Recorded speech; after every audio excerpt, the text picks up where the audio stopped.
So welcome guys, weekly contest 461 3 मैं कर चुका था, ये 4th वाला भी मैं कर देता।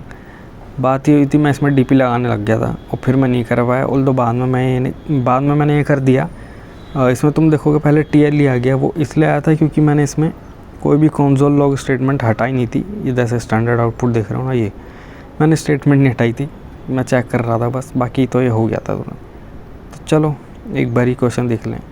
अब ये ट्रायोनिक एरे 1 और 2 ना बाद में साथ में समझाऊंगा तो बढ़िया समझ आएगा। अभी इसमें चलते हैं सेकंड वाले में। अच्छा, क्वेश्चन तो तुमने पढ़ ही लिया होगा क्या कह रहा है, एक बार मैं भी पढ़ लेता हूँ।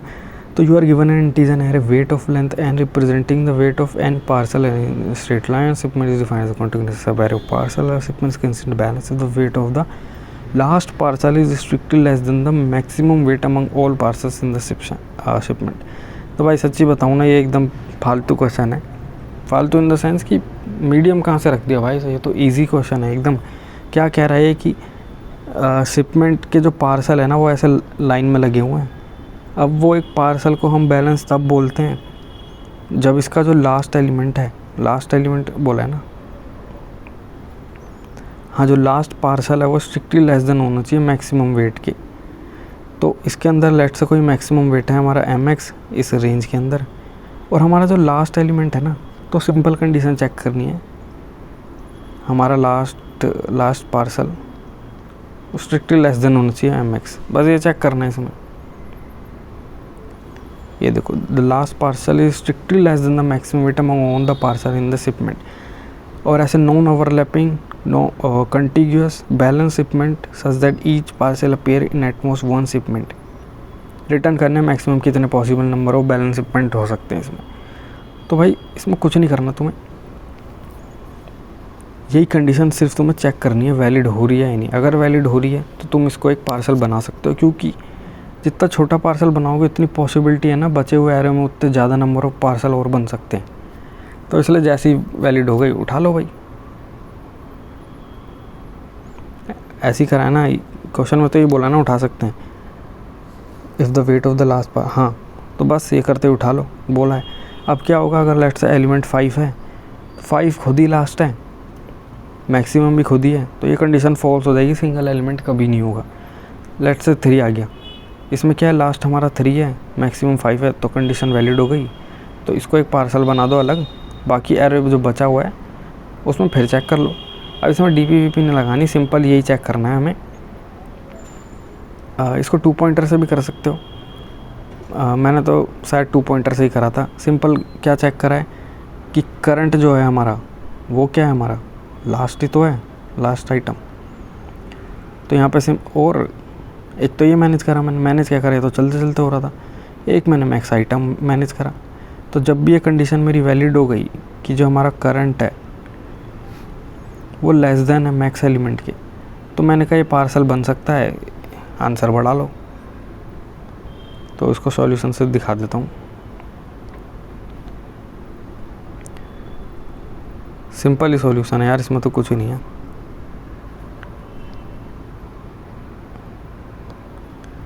तो देखो, एक मैक्सिमम रख लिया मैंने बैलेंस रखने के लिए, मैक्सिमम कि अभी तक जो हम एरे कंसीडर कर रहे हैं उसके अंदर मैक्सिमम क्या है, और एक आंसर जो सिंपल काउंट रखेगा। अब हर एक एलिमेंट पे जा रहा हूँ और वही एलिमेंट मेरे लिए अभी लास्ट है जिसके अंदर हूँ मैं, मतलब जिसके ऊपर हूँ, जिसके ऊपर आई है। अब मैक्स निकाल लिया मैंने, करंट पिछले जो भी मैक्स था और करंट वाले में से। अब मैंने चेक कर लिया अगर वो कंडीशन वैलिड हो रही है, आंसर बढ़ाओ। और क्योंकि यहाँ तक का पार्सल हमारा सेपरेट हो गया, ये नया स्टार्ट होगा यहाँ से, तो इसके लिए मैक्सिमम क्या है हमारा 0, क्योंकि नंबर शायद नॉन नेगेटिव थे। देख लेते हैं नंबर, यस, तो नंबर वेट जो था वो नॉन नेगेटिव था, तो वो मैक्सिमम मैंने कर दिया 0। बस ये तो सिंपल है। चलो दूसरे क्वेश्चन पे चलते हैं, ये वाला। You are given a string s of length and an integer array order where order i is a permutation of number in the range 0 to n-1। तो उनको उल्टा पुल्टा लिखा हुआ है। Starting from time 0 replace the character eight index order tree in S with star at each time step, है ना। तो जो ये क्या कह रहा है कि जो t = 0 से स्टार्ट करेंगे और ऑर्डर के उस t पे जाके जो भी इंडेक्स है वहाँ पे स्ट्रिंग में स्टार बना देंगे। अब एक सब स्ट्रिंग वैलिड तब होती है जब उसके अंदर एटलीस्ट एक स्टार हो, अदरवाइज़ वो वैलिड नहीं है। और हमें बताना है कि स्ट्रिंग कब एक्टिव हो जाएगी मिनिमम टाइम में, और स्ट्रिंग कब एक्टिव होती है जब टोटल नंबर ऑफ सब स्ट्रिंग जो है वैलिड सब स्ट्रिंग वो ग्रेटर देन इक्वल टू के होता है। अब इसको ज़रा समझते हैं। इसके अंदर और दो चीज़ बताने वाला हूँ, गलत नहीं है, बस एक अच्छा तरीका चीज़ों को करने का, जो मैंने बाद में कॉन्टेस्ट के बाद जब अच्छी तरह देखा तब समझ आया। अच्छा, तो सबसे पहले हमें क्या कह रहा है, हमें एक स्ट्रिंग दे रखी है, स्ट्रिंग बना नहीं रहा है इसे लिख रहा हूँ। अब हमें जो ऑर्डर के ऊपर सिंपल आइटरेट करना है, वो टी तो एक टाइम रिप्रेजेंट कर रहा है, बाकी वो कुछ नहीं है। यही है कि ऑर्डर के जो ऑर्डर हमारा है एरे, उसके कौन से इंडेक्स पे आके ऐसा हो जाएगा कि जितने पे तुम स्टार लगा चुके हो अभी इस ऑर्डर के अकॉर्डिंग, तो उसके बाद हमारे जो स्ट्रिंग है वो एक्टिव हो गई। सबसे पहले ऑर्डर के जिस आई की बदले यहाँ पे पॉइंटर को टी बोल रहा हूँ, टी पे गए हम, उस टी को जाके हम यहाँ से स्टार बना देंगे। और हमारी स्ट्रिंग एक्टिव कब होएगी, जब इसमें number of valid substring, number of valid substring greater than equal to k होगा। अच्छा, इसमें सबसे बड़ी ऑब्जर्वेशन क्या है, पहली बात तो तुम अगर हर एक ऑर्डर के मतलब ऑर्डर के हर एक एलिमेंट पे जाके वो जो इंडेक्स है वहाँ पे अगर स्ट्रिंग को स्टार करोगे, तो फिर तुम देख रहे हो कैलकुलेट करने के लिए तुम्हें लगभग पूरी स्ट्रिंग फिर से इटरेट करनी पड़ेगी, क्योंकि यहाँ तो चलो एक स्टार हो गया, क्या हो अगर दूसरा स्टार यहाँ हो गया, तुम्हें पता थोड़ी है पीछे कौन सा क्या एलिमेंट, बार बार तुम्हें जा करके जाना पड़ेगा, करना पड़ेगा, तो एन स्क्वायर हो जाएगा। ये तो एन स्क्वायर तो कर नहीं सकते, तो लॉग एन में कर सकते हैं। तो लॉग एन में बाइनरी सर्च दिमाग में आता है। उसके लिए मैंने देखा क्या ये हमारा मोनोटोनिक होगा, तो आंसर आता है यस। क्यों? क्योंकि मान लो ये वो पॉइंट है टी जिस पे हमारी स्ट्रिंग हो गई एक्टिव, मतलब जो नंबर ऑफ वैलिड सब स्ट्रिंग है वो ग्रेटर देन इक्वल टू के हो गए। अब इसके बाद अगर मैं स्ट्रिंग में मतलब इस ऑर्डर के किसी भी पोजीशन पे जाके स्ट्रिंग के उसको स्टार बनाऊं, पहली बात तो यह जो स्ट्रिंग में स्टार बन गया वो फिर से स्टार नहीं बनेगा, है ना, ये चीज़ क्लियर है ना, क्योंकि ऑर्डर खुद में क्या है 0 से n-1 का परम्यूटेशन है, तो कोई रिपीट नहीं हो रहा, तो डिफरेंट नंबर ही स्टार बन रहे हैं। अब अगर मैं स्ट्रिंग में किसी एक को स्टार बनाऊं तो क्या उससे वैलिड काउंट कभी कम होगा क्या? तो आंसर है कभी कम नहीं होगा, वो सिर्फ बढ़ेगा। तो अगर एक पॉइंट पे आके स्ट्रिंग हमारी एक्टिव हो गई, उसके बाद वो ऑलवेज़ क्या रहेगी, एक्टिव। उसके बाद तुम चाहे टी की वैल्यू, टी जो ऑर्डर पे आइटरेट कर रहा है उसको कितना भी बढ़ाओ, ये अगर टी रिप्रेजेंट कर रहा है तो यहाँ कितना भी बढ़ाओ ये हमेशा एक्टिव रहेगा वो हमारा स्ट्रिंग। बट उस पॉइंट से पहले ये क्या थी, इनएक्टिव। दिख गया मोनोटोनिक ग्राफ तुम्हें? तो बस अब इस एक्टिव का ही हमें ये पॉइंट निकालना है जो कि हमारा क्या है, मिनिमम। तो यही मिनिमम टाइम हमको निकालना है। तो बस इसके लिए अब हमें क्या करना है, बाइनरी सर्च लगाना है। और अब तुम बाइनरी सर्च हमारा टाइम पे लगेगा, तो इसमें ज़्यादा सोचने वाली बात नहीं है। लो क्या होगा, 0 कि हो सकता है पहले ही भाई पूरी वैलिड हो सब स्ट्रिंग, और एंड हाई क्या हो सकता है, हाई जो भी हमारा n है, कि हर एक स्ट्रिंग को पूरी स्ट्रिंग ही अगर स्टार बना दी हो सकता है तब वो, है ना। तो इसके ऊपर आइटरेट करना है, सिंपल। अब बाइनरी सर्च का तुम्हें फंक्शन पूरा स्ट्रक्चर पता होगा, बस हमें क्या करना है, चेक करेंगे अगर हमारा इस मिड पे आंसर बन रहा है, जिस भी मिड पे आए अगर हम, तो हम पीछे सर्च करना है और आंसर मिनिमम करना है। तो हम इसलिए क्या कर देंगे, यहाँ पे अब जो हमारा हाई है उसको मिड -1 कर देंगे अगर ये ट्रू देता है तो, एल्स जो लो है उसको मिड +1 कर देंगे।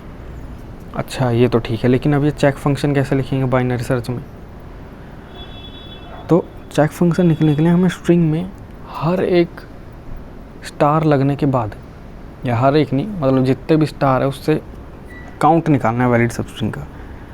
तो दो चीज़ों से समझाता हूँ मैं, दो तरीके से निकाल सकते हैं। पहला वाला जो मैंने करा, सेकंड वाला जो करना चाहिए। पहला वाला मैंने क्या करा कि भाई ये कुछ स्ट्रिंग है एक स्टार, ये कुछ स्ट्रिंग है स्टार, स्टार, ठीक है, एक ही है, ये स्टार है। तो अब ये स्टार कितनी सारी सब स्ट्रिंग में आएगा भाई, जितनी भी यहाँ तक बनेगी और जितनी भी यहाँ तक बनेगी उन सब स्ट्रिंग में आएगा। तो उसके लिए मैं कह सकता हूँ अगर ये हमारा आई है तो ये वाली लेंथ कितनी हो गई हमारी, कौन सी, हाँ ये वाली लेंथ कितनी हो गई, ये i+1 हो गई। मतलब समझ रहे हो कि मैं लेफ़्ट और ये जो राइट है L/R करूँगा तो कितनी सब स्ट्रिंग है जिसके अंदर एक स्टार होगा एटलीस्ट, और एटलीस्ट एक स्टार होगा तो वो वैलिड है। तो भाई इतनी सारी सब स्ट्रिंग के अंदर ये वैलिड आएगा। पर क्या मैं सेम इसके लिए कर सकता हूँ? नहीं कर सकता। क्यों? क्योंकि अगर इसके लिए मैंने बोला कि सारी लेफ़्ट इनटू राइट जितनी बन रही है इंक्लूडिंग दिस ये लेफ़्ट और राइट में, उसके लिए अगर ये मतलब इतनी वैलिड सब स्ट्रिंग देगा तो गलत हो जाएगा। क्योंकि यहाँ के लिए देखो 0 0 और एक स्टार है, ठीक है, इसके लिए तो गलत हो गया ना।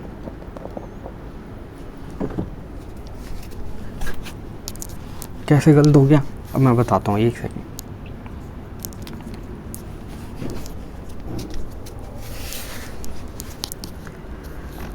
हाँ बस थोड़ी दिक्कत थी।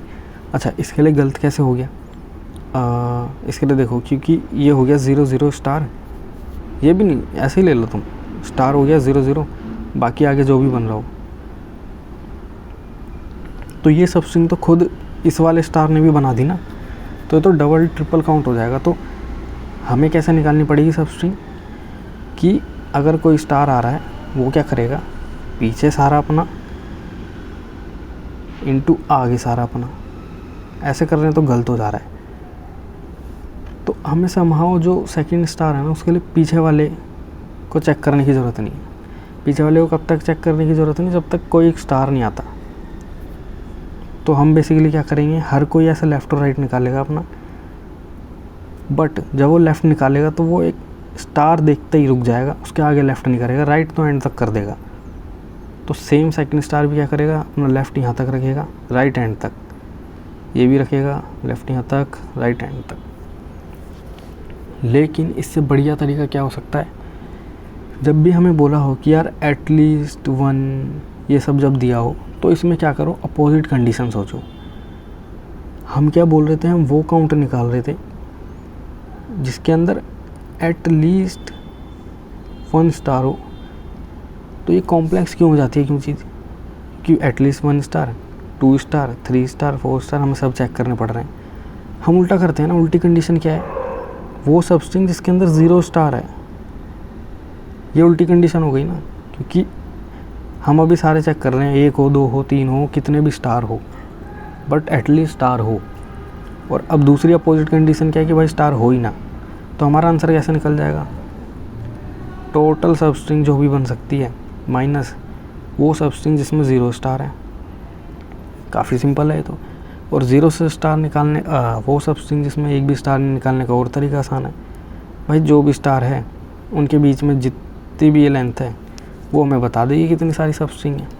जैसे ये लेंथ अगर L है तो आंसर क्या होगा, L × L+1/2, इतनी सब स्ट्रिंग है। और क्योंकि स्टार्टिंग से मान लो कोई सब स्टार नहीं था, यही आया है, तो ये भी बना सकता है। इसलिए इमेजिन करेंगे स्टार स्टार्टिंग में और एकदम एंड में एक एक स्टार है ना। तो यहाँ से हमें मिल जाएंगे नंबर ऑफ़ वैलिड सब स्ट्रिंग, और वो हम सिंपल चेक कर लेंगे एक वैलिड सब स्ट्रिंग जो है वो > k है या नहीं। अगर है तो भाई रिटर्न कर देंगे ट्रू बाइनरी सर्च में। अब देखते हैं ज़रा, मैंने किया होगा ना यहाँ पे,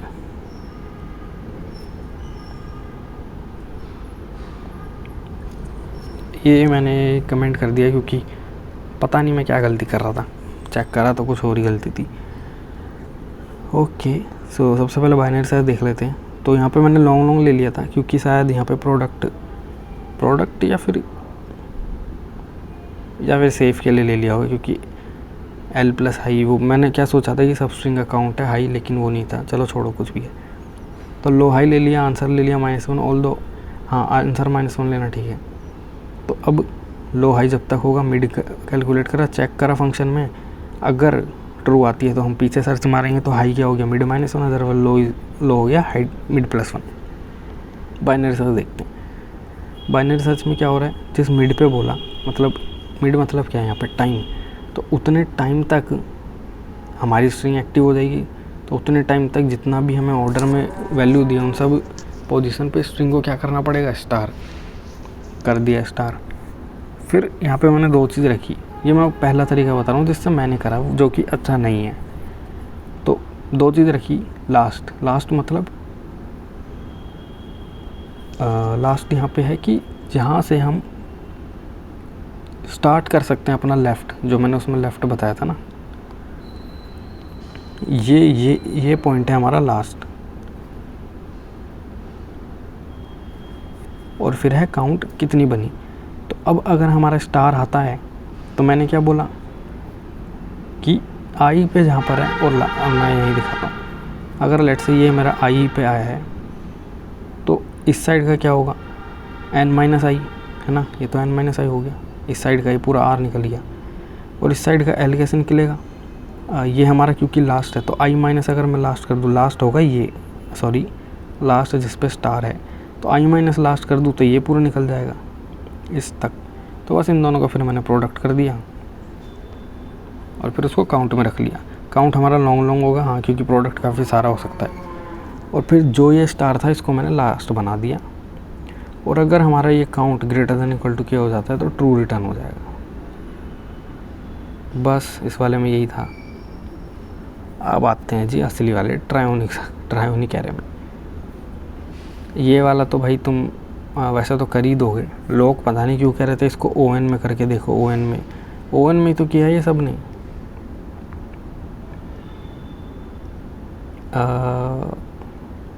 देखो सब ने ON में ही करे, देखो ये कह रहे हैं ON में ट्राई करो, सब ने ON में ही करा है भाई। चलो हम देखते हैं क्या है ये क्वेश्चन, इतना कुछ नहीं है यार इस क्वेश्चन में।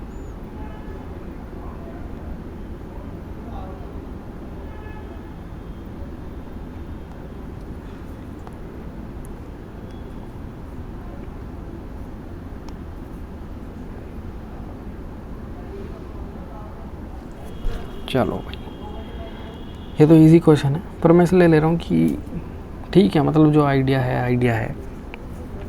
इसमें क्या बोला है कि यार हमें ग्राफ ऐसा सर्च करना है, ग्राफ मतलब ऐसा एरे सर्च करना है जो वैल्यू एक बार ऊपर जा रही हो, नीचे आ रही हो, फिर ऊपर आ रही हो, बस। अगर ये इसमें एग्जिस्ट करता है तो रिटर्न कर दो ट्रू, अदरवाइज फॉल्स। तो यार इसको चेक करने का सिंपल तरीका है ना, सबसे पहले तो ऐसा ग्राफ होने के लिए हमें एटलीस्ट 4 पॉइंट चाहिए, तभी हो पाएगा। तो जो भी वैल्यू लेस देन 4 है, आई मीन जो इफ़ साइज लेस देन 4 है तो फॉल्स कर दो भाई, नहीं हो पाएगा। मिनिमम 4 पॉइंट तो चाहिए ही। अब उन 4 पॉइंट में तुम ये चेक कर सकते हो कि क्या ये वाली अप सेगमेंट प्रेजेंट है, फिर ये डाउन प्रेजेंट भी है, ये अप वाली भी प्रेजेंट है। तो इन्हीं सेगमेंट को मैंने नाम दे दिया, मतलब ये जो ऊपर नीचे हो रहा है इसको नाम दे दिया A, इसको दे दिया B, इसको दे दिया C। अगर ये तीनों प्रेजेंट है, अप डाउन अप, तो जी हमारा आंसर आ जाएगा। बट सिर्फ प्रेजेंट होने से ही नहीं, जो हमारा एंड होगा वो n-1 पे होना चाहिए एग्जैक्ट, और जो स्टार्ट होगा वो एग्जैक्ट 0 से होना चाहिए, ये कंडीशन में। तो हम स्टार्ट से ही चेक करेंगे कि ये 0th एलिमेंट है, अगर हमारा 0th ये फर्स्ट, तो यहीं से चेक करेंगे क्योंकि ये इंक्रीजिंग है तो हमारा फर्स्ट जिप बड़ा होना चाहिए इस वाले से। अगर ऐसा नहीं है तो आंसर नहीं है ना, क्योंकि इंक्रीज़ हो रहा है। अगर ये फर्स्ट एलिमेंट है तो 0th तो छोटा होना चाहिए ना, ऐसा तो स्टार्ट ही नहीं हो सकता, ये तो डिक्रीमेंट है। ठीक है, तो ऐसे हम तब तक करते रहेंगे। आई मीन ये पॉइंटर है, अगर हमारा आई यहाँ से स्टार्ट करेंगे हम, यहाँ से, क्योंकि पीछे चेक करते हुए चलेंगे ना, ऐसे तब तक करते रहेंगे जब तक हमारा ऐसे ऊपर होता रहेगा। किसी भी पॉइंट पे ऐसा हुआ कि हम इस आई पे आ गए और पीछे वाला क्या था हमारा, पीछे वाला अब बड़ा हो गया, तो हम ब्रेक कर जाएंगे, क्योंकि हमने अप वाला सेगमेंट सारा चेक कर लिया। अब हम डाउन वाले में, डाउन वाले में क्या करेंगे कि भाई जिस आई पे हम हैं वो छोटा होना चाहिए पिछले वाले से, i-1 से। अगर ऐसा है तो जब तक है चेक करते रहो। ऐसे ही फिर से हो गया, मतलब फिर से ऊपर वाली तरफ जाने लग गया कि हमारा आई अब बड़ा होने लग गया पिछले से, तो जी ये बी सेगमेंट भी चेक हो गई। तो अब ऐसे ऊपर जाते रहो जब तक जा रहे हो, और अब ये हमारा n-1 पे आ जाना चाहिए एंड, तो मतलब सी भी चेक हो गई। ऐसा नहीं है कि ये पीछे हो गए मतलब वापस नीचे होने लग गया, तो नहीं आंसर, हमें n-1 पे एंड करना है। बस सिंपली कोड है ये, तो ज़्यादा कुछ नहीं था। मतलब इसमें भी रॉन्ग आंसर, हाँ। तो देखो मैंने 3 सेगमेंट के लिए बूल ले लिया ए बी सी, 3 से छोटी, 3 मतलब 4 से छोटी जैसी वैल्यू है फॉल्स बोल दिया। पहला लूप चल रहा है हमारा अप के लिए कि जिस आई पे हम है और पीछे वाला उससे छोटा होना चाहिए। अगर पीछे वाला उससे बड़ा हो जाता है या बराबर हो जाता है तो ब्रेक कर दो। और एक भी बार अगर हमें अप मिला है तो हम ए की वैल्यू 1 कर देंगे, मतलब ए मिल गया हमें।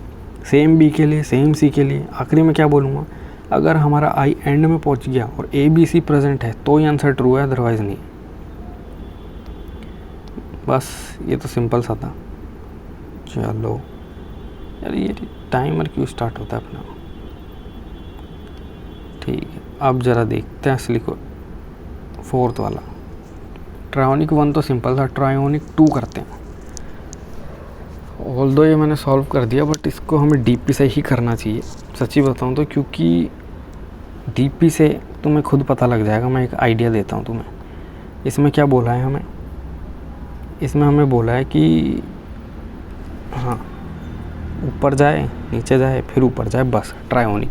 क्या हो अगर हमें क्वेश्चन में ऐसे बोला है, ऐसा पैटर्न सर्च करना, तुम कितने वेरिएबल करते रहो, कितना कॉम्प्लेक्स बनाओगे, है ना। इसको डीपी से आसानी से सॉल्व कर सकते हो, या तुम इसको ऐसे कर सकते हो कि ये जहाँ जहाँ पे वैल्यू बन रही है ना, इस पॉइंट पे आइटरेट कर लो पूरे एरे में और सर्च कर लो क्या ये पार्ट लेफ़्ट साइड में है, क्या ये पार्ट, अगर ये वैल्यू 1 है Q1 Q2, तो क्या Q1 Q2 के बीच में एक और वैल्यू है, कोई भी एक वैल्यू, और Q2 से एंड में कोई एक वैल्यू है। मतलब ऐसे तुम कर सकते हो। सेम इस क्वेश्चन में भी कर सकते हो। अगर ऐसे ऐसे दिया है ये हमारा Q1 है, तो क्या लेफ़्ट में कोई एक ऐसे पाइटोनिक बन रहा है अरे, और क्या राइट में कोई अप वाला सेगमेंट बन रहा है, अगर बन रहा है तो जी ये प्रेजेंट है। अच्छा पहले तो क्वेश्चन देख लेते हैं, क्वेश्चन क्या कह रहा है। क्वेश्चन कह रहा है ट्रायोनिक एक सब एरे है जो एल पी में इंक्रीज़ होगा, पी क्यू में डिक्रीज़, क्यू आर में फिर इंक्रीज़, रिटर्न करना है मैक्सिमम सम ऑफ एनी ट्रायोनिक सब एरे। ऑल्दो तुम्हें इसे डीपी से करना चाहिए, बट क्योंकि मैंने डीपी से नहीं करा और मैं खुद अभी डीपी देखूँगा, ऑल्दो तो डीपी भी हो जाएगी, बट इसका सिंपल सॉल्यूशन भाई पॉइंटर यूज़ करके ही है। तो वही देखते हैं ज़रा कैसे क्या होगा, है ना। ठीक है, तो अब सबसे पहले पॉइंटर की अप्रोच समझने से पहले इसको मैं पहले बोल दूं कि यार नाम वाम नहीं है, 2 3 पॉइंटर नहीं है, सिंपल कुछ हमें केस देखने हैं। केस कैसे है, पहले हम अपसाइड वाला देखते हैं, अपसाइड में क्या क्या हो रहा है। अगर मैं जैसे सबसे पहले पॉइंट बना दूं ऐसे,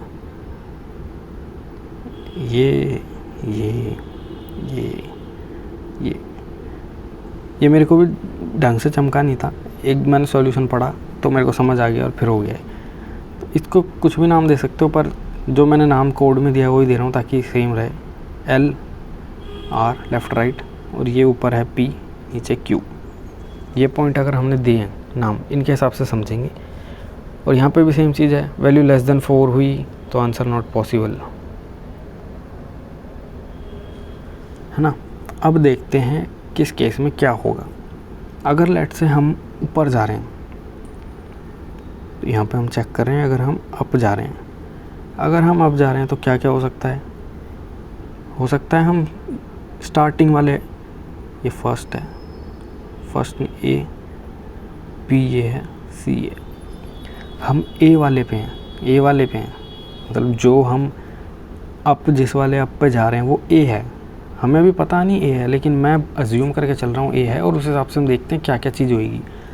अगर वो ए है तो पी हमारे पास नहीं होगा अवेलेबल, क्यू नहीं होगा, है ना, क्योंकि उसका मतलब क्या है कि हम अभी इन्हीं पॉइंट पे हैं जी। ये हमारा एल है, एल जहाँ से स्टार्ट किया ये आर है, ऐसे।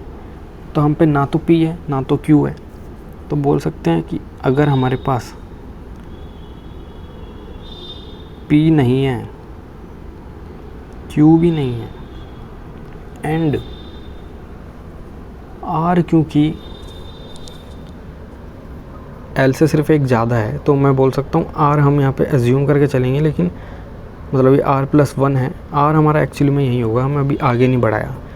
तो मैं बोल सकता हूँ अगर एल भी हमारा आर है, इसका मतलब क्या है, मतलब अप वाले हैं। ये कंडीशन हमने पहले ही चेक कर ली कि हम अप में हैं, ये मैं अप के अंदर बता रहा हूँ। अगर अप के अंदर हमारे पास पी भी नहीं है, क्यू भी नहीं है, और एल आर के बराबर है, इसका मतलब क्या है कि भाई ये स्टार्टिंग वाला है हमारा ए, ठीक है। अच्छा, और क्या हो सकता है, और हम यहाँ पे इधर भी अप हो सकता है हम, अरे बैक हो, एक अप हम इधर भी कर सकते हैं। कैसे कर सकते हैं कि हम यहाँ से अप कर रहे हैं, यहाँ से डाउन आए थे हम,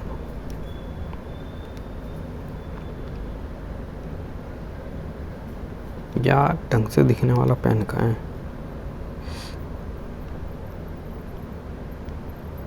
यहाँ से डाउन आए थे, लेकिन अब हम अप जा रहे हैं। अब हम अप जा रहे हैं तो क्या होगा,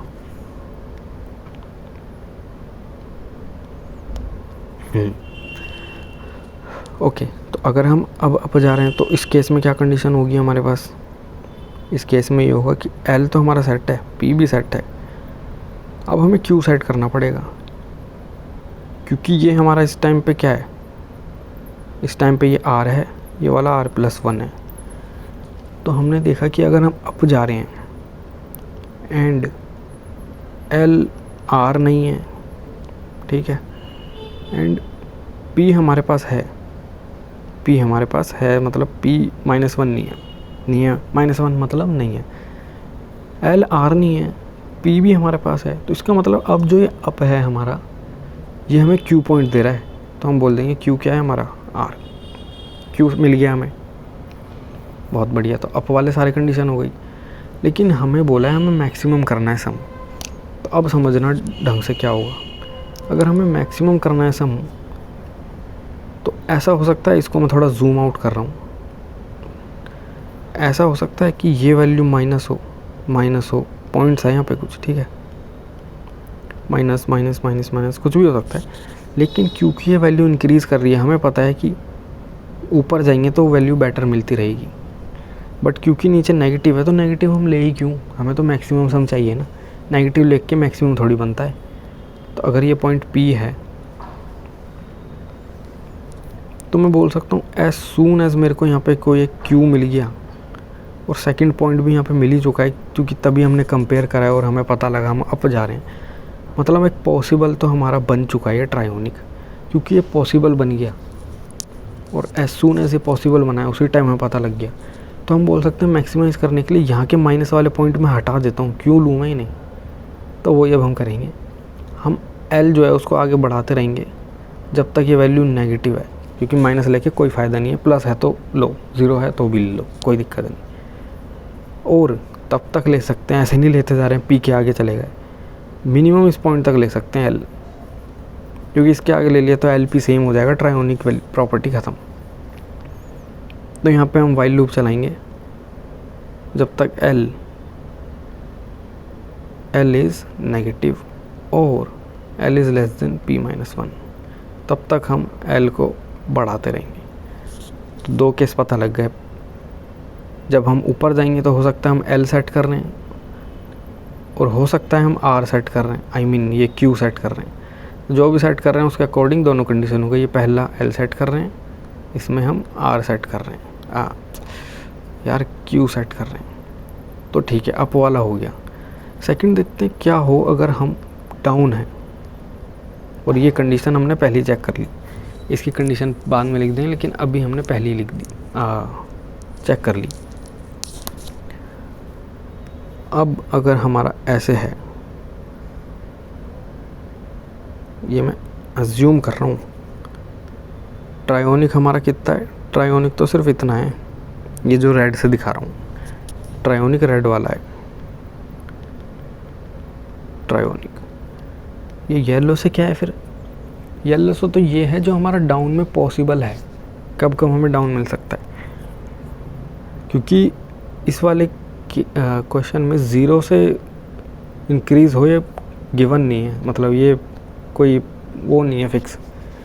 तो हो सकता है कि जिस पॉइंट से हम स्टार्ट कर रहे हैं चेक करना वो खुद ही डाउन जा रहा हो।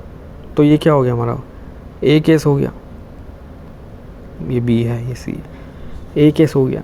अगर ऐसा है तो भाई हम तो इससे स्टार्ट ही नहीं कर सकते ट्रायोनिक, इसको मत लो। ओके, लेकिन ये पता कैसे लगेगा, तो ये पता लग जाएगा सिंपल, मैंने बोला था एल और आर सेम जगह पे होंगे। R+1 से तो हम सिर्फ कंपेयर करेंगे, तो R+1 से हमने कंपेयर करा, पता लग गया जी डाउनवर्ड है, तो मैंने चेक कर लिया कि if L equal to R, मतलब क्या है कि हम डाउन जा रहे हैं। अच्छा, L equal to R and down जा रहा है, सिर्फ यही कंडीशन इनफ नहीं है, या फिर कर भी सकते हैं L इक्वल टू R, पर सेफ्टी के लिए रख लो ना कि अगर हम पे और कुछ है ही नहीं, तो P भी नहीं है हमारे पास, Q भी नहीं है हमारे पास, तो बस इस केस में दोनों को बढ़ा दो, L को बढ़ा दो, R को बढ़ा दो। ठीक है, पहला वाला A चेक हो गया हमारा A। आते हैं B के लिए। B में नीचे जाएंगे तो समझो यहाँ पे हमें L मिल चुका है, राइट। और अब हम जाएंगे B के लिए। B के लिए क्या होगा, ऐसे दिखाना पड़ेगा, ऐसे दिखाओ चलो। B के लिए क्या है कि हमें यहाँ से यहाँ गया, ये था मेरा अप, लेकिन अब मतलब किसी पॉइंट से आ रहा था ऐसे, अब मैं यहाँ पे जैसे ही आया मेरे को पता लग गया मैं डाउन जा रहा हूँ। ये था हमारा L, ये था हमारा L, है ना। तो ऑन द स्पॉट मेरे को पता लगा, मतलब उसी एग्जैक्ट टाइम पे पता लगा कि मैं डाउन जा रहा हूँ, तो मेरे को यहाँ पे इसे P सेट करना चाहिए ना। इससे पहले तो अप जा रहा था, लेकिन अब मैं डाउन जा रहा हूँ स्टार्टिंग। जब भी हम चेक कर रहे हैं ना अप डाउन, स्टार्टिंग का चेक कर रहे हैं कि जैसे ही हमें पता लगा हम अप जा रहे हैं तो क्या क्या पॉसिबल है। तो यहाँ पे जैसे मैं पता लगा डाउन जा रहा हूँ तो क्या पॉसिबल है इस वाले केस में, मतलब अगर ये हुआ तो इसमें L R तो नहीं है, ठीक है, एंड P-1 मतलब P हमारे पास है ही नहीं, और बिकॉज P ही नहीं है तो मैं डायरेक्ट बोल सकता हूँ कि भाई ये तो हमारा P है, इधर P को सेट कर दो, बोल सकता हूँ ना।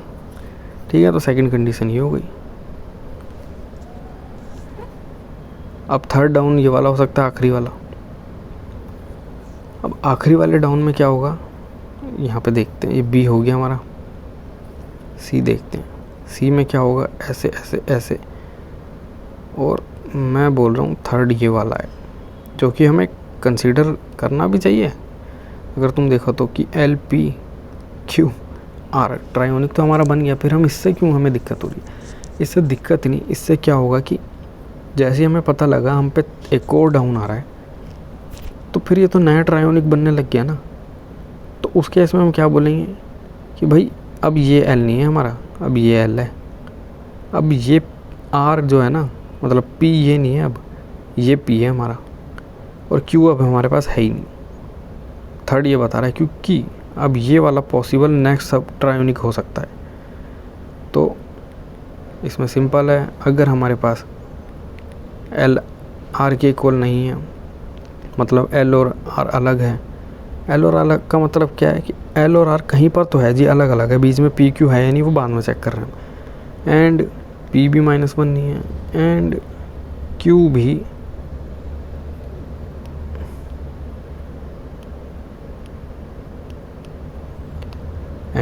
भी हमारा -1 नहीं है। अगर हमारे पास L R सेम भी नहीं है, P अवेलेबल है, Q अवेलेबल है, इसका मतलब क्या है, ट्रायोनिक हमारे पास पहले से है, हम न्यू ट्रायोनिक की तलाश में है। तो अब हमारा L जो है वो हो जाएगा Q, P जो है हो जाएगा R, और Q जो है हमारे पास जी अवेलेबल ही नहीं है। बस यही कंडीशन है जो हमें करनी है। और रही बात आंसर की, भाई आंसर कब चेक करेगा फिर, तो आंसर तो हम ईच स्टेप पे चेक करेंगे, पहले ही शुरुआत में ही चेक कर लेंगे कि जिस भी आर पे हम उससे क्या आंसर बन सकता है, मतलब ट्रायोनिक अवेलेबल है, अगर है तो आंसर कैलकुलेट कर लो। अब आंसर के लिए प्रीफिक्स सम मैंने यूज़ करा सिंपल, प्रीफिक्स सम तो पता ही होगा अगर फोर्थ आंसर पे आ रहे हो तो ये रहा कोड भाई। कोड ज़रा धीरे धीरे समझते हैं। सबसे पहले तो ये मैंने बनाया पी एफ जो है ये प्रीफिक्स सम है हमारा, ठीक है। प्रीफिक्स सम लॉन्ग का आंसर मैंने -8 बहुत मतलब कम लिया है क्योंकि नेगेटिव नंबर भी हो सकते हैं। और फिर यहाँ पे मैंने ये अपना प्रीफिक्स सम बना लिया है ये वाला, ठीक है। इसको लॉन्ग से मल्टीप्लाई कर दिया ताकि उसकी दिक्कत ना हो इंटीजर ओवरफ्लो की। अब 2 पॉइंटर की तरह ही कराई मैंने पूरा। अब जो हमारा आर था उसको तब तक चलाएंगे जब तक एन से छोटा है, क्योंकि एक बार आर ही लिमिट पहुंच गया, आर एक किसी पॉइंट से ज़्यादा नहीं हो सकता, तो उसके आगे तो कुछ पॉसिबल ही नहीं है करना, ठीक है। और अब ये पहली कंडीशन, यहाँ पे रुक जाओ, हाँ ये पहली कंडीशन नहीं, ये पहला वो है कि क्या हमारा जहाँ एल और आर के बीच में ट्रायोनिक बन रहा है कोई, तो उसके लिए कैसे पता लगेगा। सबसे पहले एल आर के बराबर नहीं है, ये देखो एल आर के बराबर नहीं है, मतलब कहीं दूर दूर तो है बीच में, पी क्यों है या नहीं वो चेक कर लेते। अच्छा, अब क्या पी हमारा -1 नहीं है, -1 नहीं है मतलब पी भी हमारे पास अवेलेबल है, क्यू -1 नहीं है मतलब क्यू भी हमारे पास अवेलेबल है। अब ये R greater than equal to Q क्यों है, हो सकता है ना कि भाई हम यहाँ दिखाऊँ, हो सकता है ना हम ऐसे गए और आर हमारा यहीं पर है, क्यू मैंने ऐसे ही सेट कर दिया। ऑल्दो ये मैंने कंडीशन अगर टॉप पे लिख रहा हूँ तो इसकी ज़रूरत नहीं है, क्योंकि आर हमारा क्यू हमारा सेट नहीं हुआ होगा अगर हम इस आर पे इसी टाइम आए हैं, तो क्यू तो हम बाद में सेट करेंगे, तो नेक्स्ट टाइम हमारा आर यहाँ पर होगा, तो ज़रूरत नहीं है। पर अगर तुम इस कंडीशन को लास्ट में लिखोगे तो क्या होगा कि तुम इस पॉइंट पे आके क्यू सेट कर दोगे इसको, और फिर तुम चेक करोगे, मतलब अगर तुम देखोगे कि ये ट्रायोनिक है या नहीं, तो ये ट्रायोनिक नहीं है, ऑल्दो तुम्हारे पास एल भी है, पी भी है, क्यू भी है और आर तो तुम्हारे पास ऑलवेज है ही। तो ये कंडीशन इसलिए मैंने लिखी, जैसे तुम हटा सकते हो अगर टॉप पे लिख रहे हो तो टॉप पे लिख रहे हो तो इसे हटा देना, अभी देख लेंगे चल रहा है नहीं। ओके, तो फिर अगर ऐसा है तो मैंने प्रीफिक्स सम निकाल लिया इस एल से आर के बीच का और उसको आंसर में अपडेट कर दिया। अब देखते हैं वो वाली कंडीशन अप डाउन वाली। तो देखो ये सी आउट अप लिखा है तो ये है अप। अब हम ऊपर वाली लाइन में मतलब जो इंक्रीज़ हो रही है वो कैसे पता लग रहा है कि भाई जो हमारा नम्स है जिस आर पे हम खड़े हैं उसके आगे वाली वैल्यू बड़ी है जिस पे हम खड़े हैं उससे, तो मतलब इंक्रीजिंग है, और r+1 n से छोटा होना चाहिए तो ठीक है। अब पहली कंडीशन, अगर l और r बराबर है इसका मतलब हम स्टार्ट ही कर रहे हैं जस्ट अभी। अगर हम स्टार्ट ही कर रहे हैं तो l = r कर दो, ये करने की ज़रूरत नहीं है, मतलब l = r करने की ज़रूरत नहीं है। अगर इंक्रीजिंग कर रहे हो l और r, क्योंकि मैंने दोनों 0 से ही स्टार्ट करे होंगे, कहाँ गया मेरा l r, हाँ l और r मैंने 0 से स्टार्ट करा है तो उसकी ज़रूरत नहीं है अगर इंक्रीज ही कर रहे हो तो। और सेकंड कंडीशन क्या है ऊपर की में, जो कि अगर तुम यहाँ पर देखो अप में मैंने बताई होगी, अप में सेकंड कंडीशन थी कि हो सकता है हम ये क्यू सेट करना हो। क्यू कब सेट करना हो, जब एल आर सेम नहीं है बट पी हमारे पास अवेलेबल है। देखो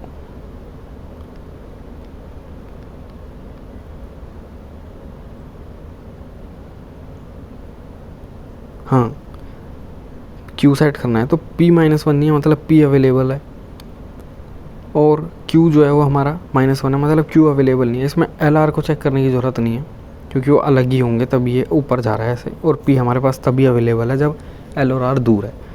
तो उस केस में q को कर दिया r, और अब वाइल लूप चला दिया जब तक l हमारा नेगेटिव है या फिर n नेगेटिव है और p -1 से छोटा है, तब तक l बढ़ाते रहे ताकि सारे मिनिमम हटाते रहें हम जो हमारे आंसर को छोटा कर सकते हैं। अब आ गए यहाँ पर कि अगर हम डाउन में जा रहे हैं तो, क्योंकि r+1 हमारा आगे वाला जो छोटा है हमसे भी, तो हम डाउन में जा रहे हैं। डाउन में जा रहे हैं और अगर हमारे एल और आर दोनों सेम है, इसका मतलब कि स्टार्ट ही नहीं हुआ अभी तक हमारा, तो दोनों को आगे बढ़ा दो। अब मैंने इधर आर को आगे नहीं बढ़ाया क्योंकि आर तो मैं एंड में यहाँ पे बढ़ा ही रहा हूँ, है ना। बट यहाँ पे जो पी और क्यू है उसको मैंने -1 कर दिया ऐसे ही, मतलब श्योर हो जाए, ताकि कि वो भी हमारे पास अवेलेबल नहीं है। सेकंड कंडीशन क्या है कि एल हमारा आर के बराबर नहीं है और पी हमारे पास अवेलेबल नहीं है। ये सेकंड डाउन था, याद होगा। बी वाला केस का है, बी वाला केस ये रहा, है ना। तो एल हमारा आर बराबर नहीं है और पी हमारे पास अवेलेबल नहीं है, पी इक्वल टू -1। उसमें केस में क्या करेंगे, इसको पी सेट कर दो। थर्ड क्या है कि भाई एल और आर कहीं दूर दूर है, हमारे पास पी अवेलेबल नहीं है, पी अवेलेबल है, क्यू भी अवेलेबल है। तो इसका मतलब क्या है कि कोई न्यू ट्रायोनिक बन सकता है। तो उसके लिए हमने क्या करा, एल को क्यू कर दिया, पी को आर कर दिया, क्यू को r-1 कर दिया, जो मैंने अभी समझा दिया था यहाँ पर, ये समझाया था यहाँ पर, है ना। तो बस यही चीज़ कर दी और बाकी हर पॉइंट पे हम यहाँ पे इधर अपडेट तो कर ही रहे हैं कंडीशन लगा के। इसको हटा के भी हो जाएगा, जो मैं कह रहा था चेक कर दें। एंड इसको भी करने की ज़रूरत नहीं है क्योंकि अगर एल और आर सेम ही है तो उसको वापस सेम करके हम क्या कुछ कर थोड़ी नहीं। इसको एक बार इसको भी हटा के ज़रा चेक करते हैं, कंफर्म हो जाए ना। तो ये वाला भी हमारा पास करना चाहिए क्योंकि पहले हमने उसमें से वो कंडीशन हटा दी। अगर मैं नीचे लिखता इसको,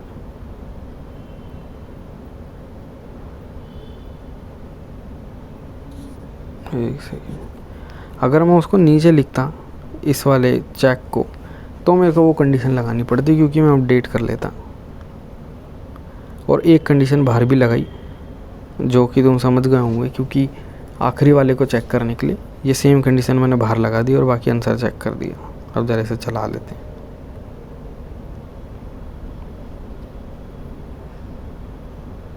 क्या कहीं पे कुछ काट फट दिया क्या?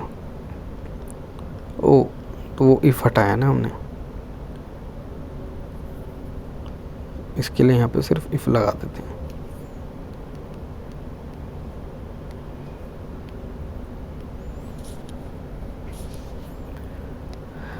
हाँ, तो चल जाना चाहिए वैसे तो, देखें चलो तो चल गया भाई। तो बस ये था भाई इस वाले 4th क्वेश्चन में। और सच्ची बताऊँ तो ये वाला कॉन्टेस्ट काफ़ी इजी साइड था। तो बाकी मिलेंगे अगली वीडियो में, बाय।